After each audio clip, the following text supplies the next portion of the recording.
Il y a des personnes qui pensent beaucoup. Pas parce qu'elles aiment se compliquer la vie, pas parce qu'elles sont pessimistes par nature, mais parce qu'elles ont appris, parfois très tôt, que ne pas voir venir peut coûter cher.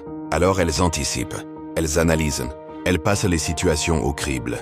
Elles essaient de réduire l'incertitude avant qu'elle ne devienne un problème. Et souvent cette stratégie fonctionne. Elle permet d'éviter des erreurs, de tenir des situations difficiles, de rester debout là où d'autres auraient à lâcher. Mais à force de rester dans cette vigilance, quelque chose s'installe. Une tension de fond, une fatigue qui ne correspond plus vraiment à l'effort fourni.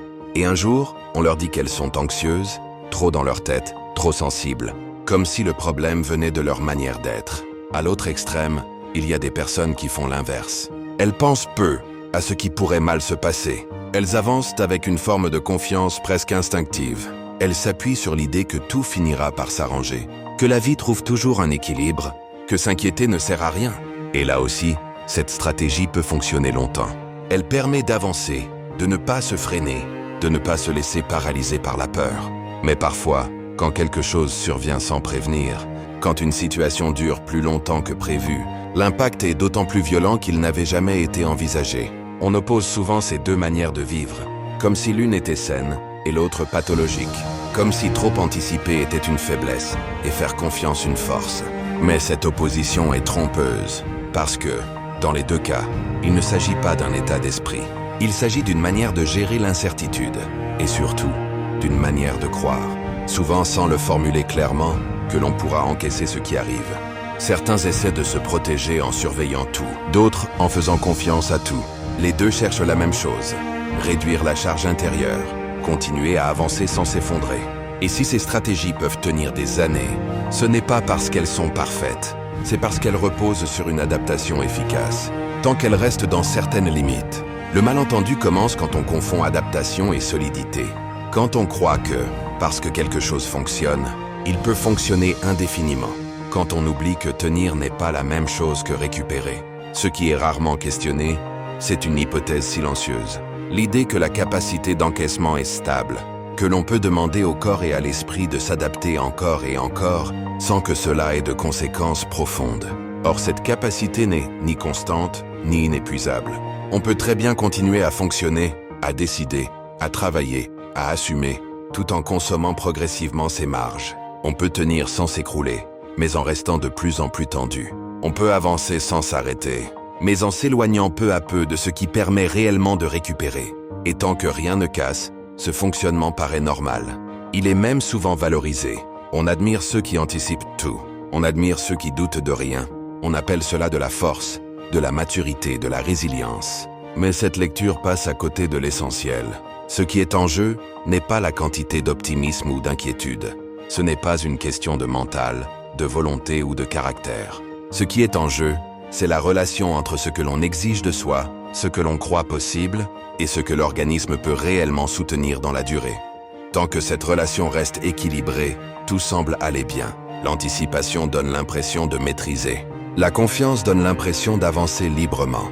Mais ces impressions sont fragiles, parce qu'elles reposent sur un fonctionnement coûteux. Un fonctionnement dans lequel l'état de mobilisation ne redescend pas complètement. Pas forcément de manière spectaculaire, pas sous la forme d'un stress permanent clairement identifié, mais sous la forme d'une tension de fond, discrète, continue.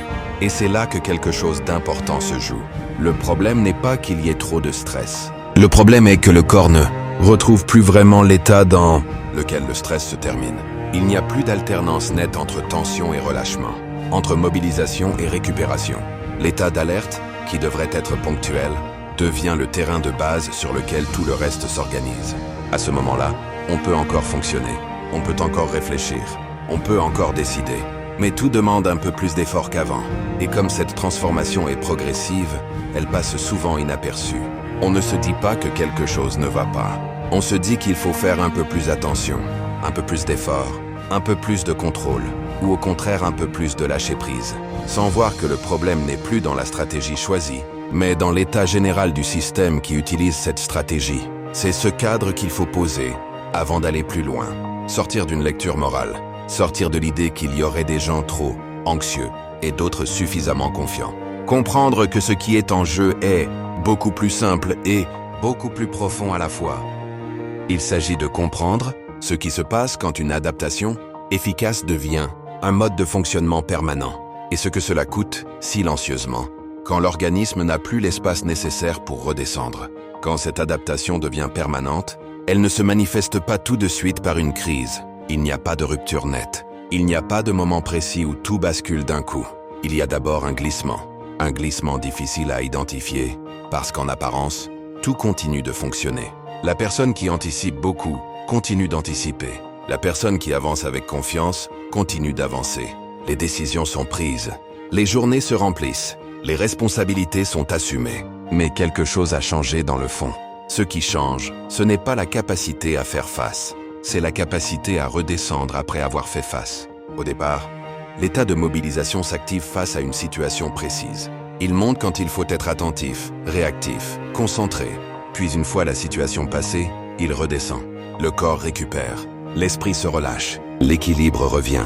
Dans ce glissement silencieux, cette alternance se dérègle. La mobilisation ne s'éteint plus complètement. Elle ne disparaît pas. Elle reste en arrière-plan. Ce n'est pas une alerte permanente, clairement ressentie comme telle. C'est plutôt une vigilance diffuse, un fond de tension, une sensation d'être toujours un peu en attente, même quand il n'y a rien de particulier à gérer.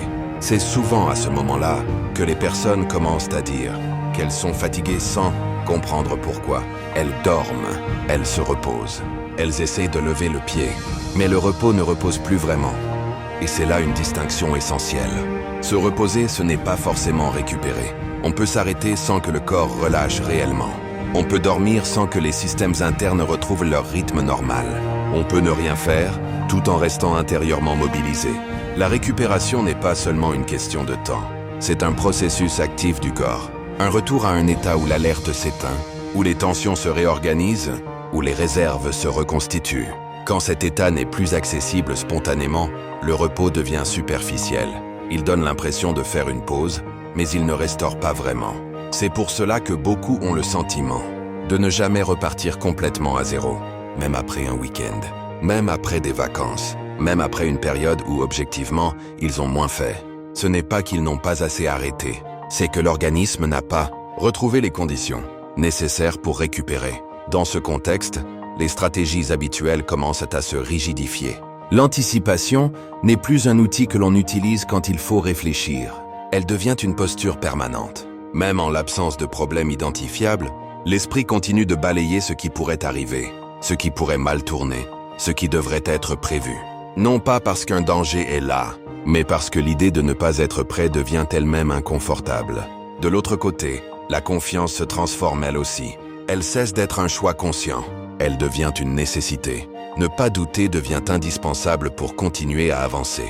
Les signaux faibles sont mis de côté, pas par arrogance, mais parce que leur accorder de l'attention ferait apparaître une fragilité que l'on ne se sent plus capable de porter. Dans les deux cas, quelque chose se rigidifie. Ce qui, au départ, était une capacité d'adaptation souple devient un mode de fonctionnement par défaut. Il n'y a plus vraiment d'alternance entre tension et relâchement. L'état intérieur se stabilise, mais à un niveau plus élevé de sollicitation. C'est souvent là que les personnes disent qu'elles ne se reconnaissent plus tout à fait. Elles ne sont pas en crise permanente. Elles ne sont pas incapables de faire face. Mais elles sentent que tout demande plus d'énergie qu'avant, que chaque chose pèse un peu plus, que le repos n'efface plus complètement la fatigue. Et ce changement est décisif parce qu'il marque un point précis. À partir de là, l'organisme ne revient plus totalement à son point d'équilibre initial. Il continue de fonctionner.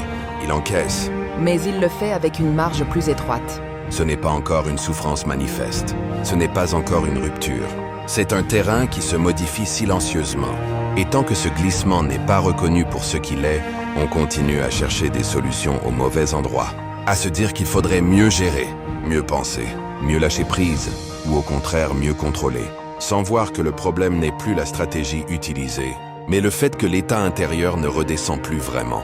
C'est à partir de là que le corps va commencer à prendre une place de plus en plus centrale, non pas comme un ennemi, mais comme un indicateur. Quand cette mobilisation de fond dure trop longtemps, quelque chose finit par se déplacer. Pas brutalement, pas sous la forme d'un effondrement spectaculaire, mais de manière suffisamment persistante pour devenir impossible à ignorer.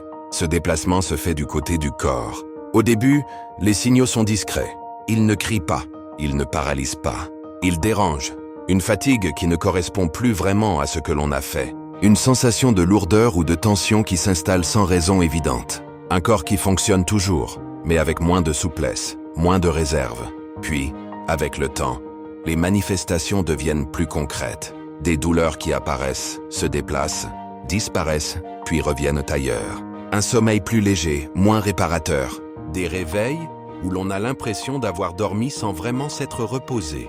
Parfois des troubles digestifs, des palpitations, une impression de raideur ou d'agitation interne. Ce qui déroute beaucoup de personnes à ce stade, c'est que rien ne semble clairement expliquer ce qu'elles ressentent. Les examens sont souvent rassurants.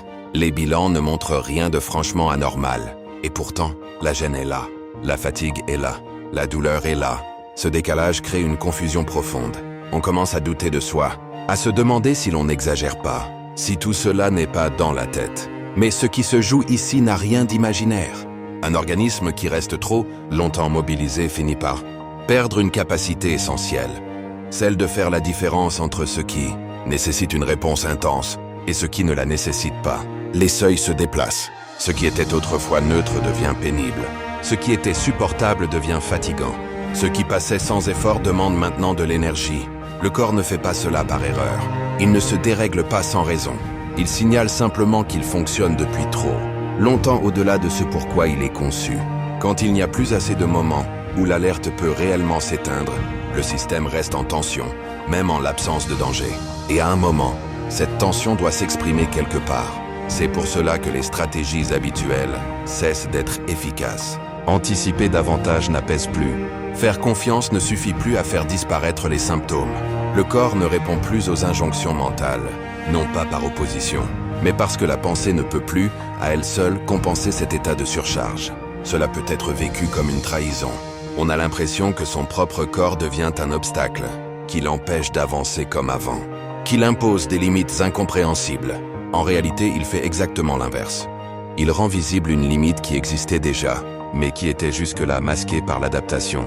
Il met en lumière ce que la volonté, la réflexion et l'endurance ne pouvaient plus réguler indéfiniment. À partir de ce moment-là, quelque chose change profondément dans le rapport à soi. Ce n'est plus seulement la manière de penser qui est en jeu. C'est la manière dont le corps encaisse, compense, puis finit par dire qu'il ne peut plus continuer ainsi. Et tant que cette dimension corporelle n'est pas reconnue pour ce qu'elle est, la souffrance reste mal comprise, mal nommée et souvent maltraitée. On cherche à faire taire les signaux, alors qu'ils indiquent précisément que le système a besoin de retrouver de la marge. Ce qui apparaît ici n'est pas une défaillance, c'est un message. Un message qui dit que l'adaptation a atteint une limite non négociable et que continuer à fonctionner de la même manière ne fera que déplacer le problème. À partir de là, ce n'est plus une question de tenir, c'est une question de comprendre ce que ce corps essaie de signaler et pourquoi il le fait maintenant. Quand le corps fonctionne depuis longtemps au-delà de ses marges, ce n'est pas seulement la fatigue ou la douleur qui apparaissent, c'est aussi la manière de penser qui se transforme. Ce changement est souvent mal compris, parce qu'il ne ressemble pas à une perte d'intelligence ou de lucidité. Les capacités sont toujours là. On peut raisonner, on peut analyser, on peut comprendre des situations complexes. Mais penser demande désormais beaucoup plus d'efforts. Chaque décision mobilise une énergie disproportionnée. Même les choix simples deviennent lourds, non pas parce que les enjeux sont objectivement plus graves, mais parce que l'erreur semble soudainement coûteuse. Quand l'organisme est déjà saturé, toute décision est vécue comme une charge supplémentaire. Alors l'esprit essaye de se protéger. Il anticipe davantage, il vérifie plus, il repasse plusieurs fois sur les mêmes options. Non pour approfondir réellement, mais pour éviter de se tromper. La pensée commence à tourner en boucle. On revient sur ce qui a déjà été évalué. On hésite, on retarde. Ce n'est pas une obsession intellectuelle, c'est une tentative de réduction du risque. Chez certaines personnes, cela se traduit par une forme d'immobilisation. Elles repoussent, elles évitent. Elles attendent que la situation se clarifie d'elle-même. Chez d'autres, c'est l'inverse. Elles décident vite, parfois trop vite, simplement pour faire cesser l'inconfort de l'hésitation. La décision devient alors un moyen de sortir de la tension, pas un choix posé. Dans les deux cas, la pensée cesse d'être un espace de liberté. Elle devient un terrain sous pression. Et très souvent, cette difficulté est interprétée comme un problème personnel. On se reproche de ne plus être aussi efficace, de ne plus réfléchir comme avant, de perdre en clarté ou en confiance. Mais là encore, on se trompe de niveau de lecture. La pensée ne se dérègle pas toute seule. Elle s'adapte à un organisme déjà saturé. Elle fait ce qu'elle peut pour éviter une surcharge supplémentaire. À force de durer, ces stratégies cessent d'être vécues comme des réponses à une situation. Elles deviennent des manières d'être. Anticiper, contrôler, vérifier, tenir. Ou au contraire avancer sans regarder les signaux faibles, faire confiance quoi qu'il arrive, ne plus s'arrêter. Ce ne sont plus des choix ponctuels. Ce sont des identités fonctionnelles. On ne se dit plus « je fais comme ça parce que je traverse quelque chose ». On se dit « je suis comme ça ». Et à partir de là, toute remise en question devient menaçante. Relâcher la vigilance donne l'impression de s'exposer à quelque chose d'insupportable. Regarder ses limites donne l'impression de risquer l'effondrement. Pas parce que la personne refuse d'aller mieux, mais parce que ce qui l'a maintenu debout jusque-là est perçu comme vital. Cette dimension est rarement reconnue. On parle de résistance, de blocage, de mauvaise volonté. En réalité, il s'agit d'un attachement à une cohérence interne. Une cohérence coûteuse, parfois douloureuse, mais qui a permis de tenir dans un contexte devenu trop exigeant. Et ce contexte compte. Le monde dans lequel nous vivons valorise ces fonctionnements. Il récompense l'anticipation, la réactivité, la capacité à prévoir. Il valorise aussi l'assurance, la confiance affichée, la capacité à avancer sans trop d'hésitation. Dans cet environnement, la vigilance permanente est perçue comme du sérieux, la confiance inébranlable comme une force. Mais ce monde laisse très peu de place à ce qui permet réellement de récupérer. Les temps morts sont rares, les périodes de stabilité sont courtes. L'incertitude est devenue un état permanent. Dans ce cadre, le système extérieur ne questionne pas la limite. Il valorise la capacité à tenir. Et lorsque l'organisme finit par dire stop, cela devient incompréhensible. Tout fonctionnait, tout était valorisé, rien ne semblait impossible. C'est pour cela que ce basculement est souvent vécu dans la solitude. Le décalage entre ce que l'on montre et ce que l'on ressent devient difficile à soutenir. Ce qui apparaît alors n'est pas un défaut individuel. C'est la rencontre entre une adaptation prolongée et une limite structurelle. Et tant que cette limite est interprétée comme un problème personnel à corriger, plutôt que comme un signal à comprendre, le malentendu persiste. Quand cette limite est atteinte, beaucoup ont le sentiment que tout s'est effondré d'un coup. Ils cherchent l'événement précis, le déclencheur évident, la cause identifiable qui expliquerait pourquoi, maintenant, ça ne tient plus. Et souvent, ils ne trouvent rien à la hauteur de ce qu'ils vivent. Il n'y a pas toujours de choc majeur, pas forcément de drame. Parfois, l'élément déclencheur paraît presque banal. Une contrainte de plus, une situation qui dure un peu trop longtemps, une incertitude qui ne se résout pas. Ce décalage est profondément déstabilisant, parce que, dans leur histoire, ils ont tenu bien pire. Ils ont encaissé, ils se sont adaptés, ils ont continué à avancer. Alors pourquoi maintenant? La réponse ne se situe presque jamais dans l'événement lui-même. Elle se situe dans tout ce qui a précédé. Ce qui lâche à ce moment-là, ce n'est pas la capacité à faire face. C'est la réserve qui permettait de faire face sans que cela se voie. Pendant des années, parfois des décennies, l'organisme a compensé. Il a absorbé les tensions. Il a maintenu un équilibre précaire dans des conditions exigeantes. Il a fonctionné avec une marge de plus en plus étroite. Le jour où cette marge disparaît, le système ne s'effondre pas par fragilité. Il cesse simplement de pouvoir compenser. C'est pour cela que le basculement paraît soudain. Ce n'est pas la crise qui est brutale, c'est la prise de conscience. Ce qui était supportable ne l'est plus. Ce qui passait inaperçu devient envahissant. Ce qui était toléré devient douloureux. Et cette transition est souvent vécue comme une injustice personnelle. On se reproche de ne plus être à la hauteur. On se compare à ce que l'on était avant.